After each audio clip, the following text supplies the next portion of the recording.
Tariff this, tariff that. When is someone gonna tariff my clothes and kiss me?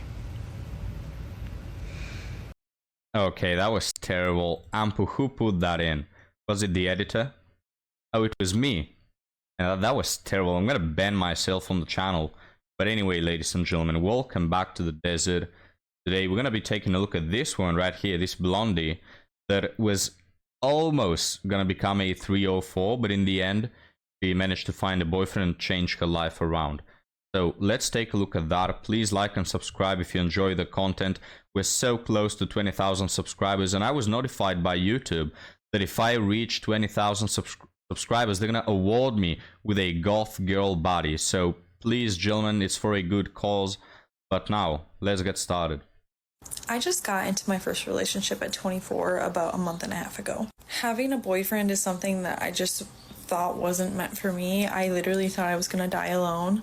Throughout high school, I just really didn't have friends. I did not talk to boys. I was insecure and I just didn't have confidence at all. I was super shy, super sensitive. My body image, my personality definitely played a role in my social life, and I just never really thought that a relationship was in the cards for me.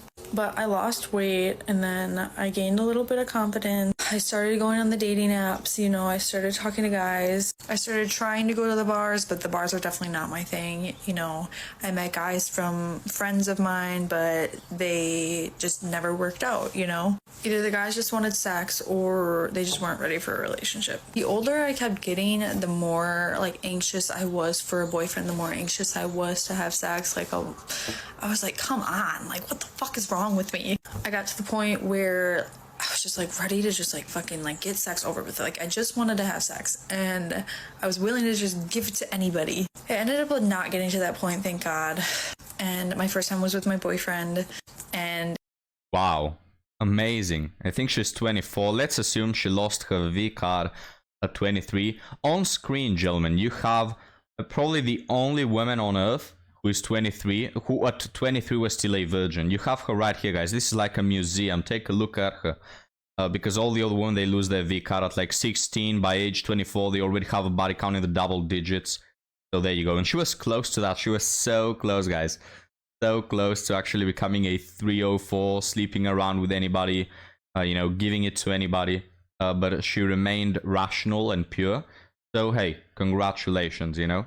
This boyfriend, guys, he's not aware of how close this woman was to becoming a 304. and it was perfect. It just felt like nobody wanted me. It felt like everybody else had their person and I was just here alone. You guys heard it all from me. Like I've complained and cried on this app thousands of times. And so many of you would tell me like, your time will come, like it comes when you least expect it. And I fucking hated it, but I knew it was true. Because it is true. It did come when I least expected it. It's crazy, like I met my boyfriend at the gym. Like the gym of all places. Everything happened so organically and I'm very happy that I waited for him. My love was definitely being saved for him. And yeah, I guess the point of this whole thing is just wait, your time will come.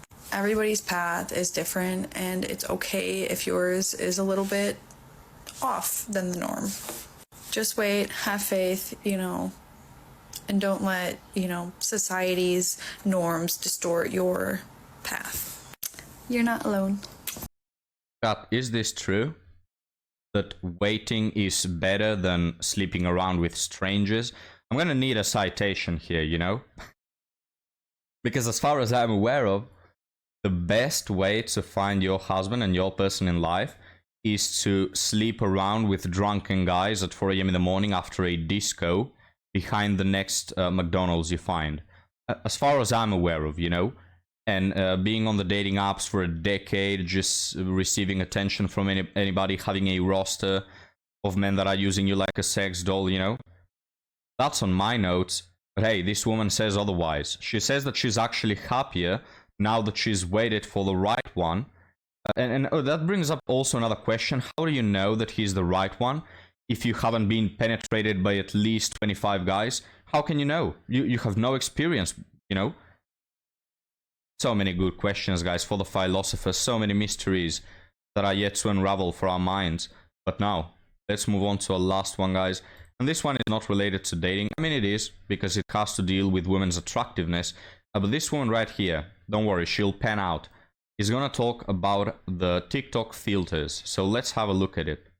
Like when I put it this close up, you're like, wow, she has perfect skin. Like you can even still see the wrinkles. You can see the wrinkles, but you see like perfectly textured skin. Do you not? Isn't that wild? I'm gonna take the filter off in just a second. I just want you to see what you're seeing here. Like it's even catfishing myself. Like I'm like, damn, I look good. I look so good right now. Are you ready to see what I actually look like? What the fuck? And this is even with the TikTok filter on. Let's take the TikTok filter off. This is real skin. This. Yeah, so no big surprises there, just another human, you know. I will say she still qualifies for a cutie patootie without the filters, but it's just shocking, guys, how these women have... I thought at first that after she took the first filter it was over, but then she took another one. There's probably 3 more that she has to take, alright? These women go on TikTok, guys, with 7 filters on, and then wearing makeup as well. Like, they're catfishing us all the time, okay? But we'll talk more about that later, guys. Let's let her finish. This is my real fucking skin. Look at that. I use these filters on social media, and then when I look in the mirror, I wonder why I hate myself. This is why teenagers are struggling with the way that they look. PSA. Yeah, well, it's all smoke and mirrors, guys. These women, not nearly so attractive. If you will remove all the makeup from them, you will realize there aren't so many bodies as you think there are. And they're not catfishing me, guys. I can tell you that much. They're not catfishing me with their fake filters, fake eyelashes, fake lips, fake boobs, fake personality, and fake everything. It's just a beautiful envelope, right? It's all that is. If you were to remove all the makeup, all the filters, all the things that women put on themselves to be more appealing, you will find that they're just not that attractive, all right? So stop falling for it. It's a trap. Stop it. Or what you can do is imagine you could take these women's skin off. No, not literally, you know, but just imagine them as skeletons. Now, what are these skeletons? They're just entitled, arrogant, most of the time boring, uninteresting, superficial skeletons, right? With like a beautiful envelope attached to them. Why do you want to mess with those skeletons? Why do you want to have anything to do with those skeletons? You know, find a skeleton that is actually good, and then if on top of it, it has a beautiful envelope, all the better, you know? But find a good skeleton. Don't deal with these skeletons that are entitled and have nothing to show other than their physical appearance, which again is highly manipulated, okay? But even if it wasn't, even if it's a natural body, she's still gonna lose her attractiveness and she'll end up being a arrogant, annoying skeleton. So don't deal with them, guys, is the point. And don't even get me started on the fact that men are more attractive than women, because, you know, I'm not gonna go into that. But that's the point, guys. Stop falling for the trap. But now, thank you for watching, thank you for joining me and Ampu. Subscribe for my golf girlfriend so she gets delivered to me right away. And I'll see you on the next one, guys. Have a good one.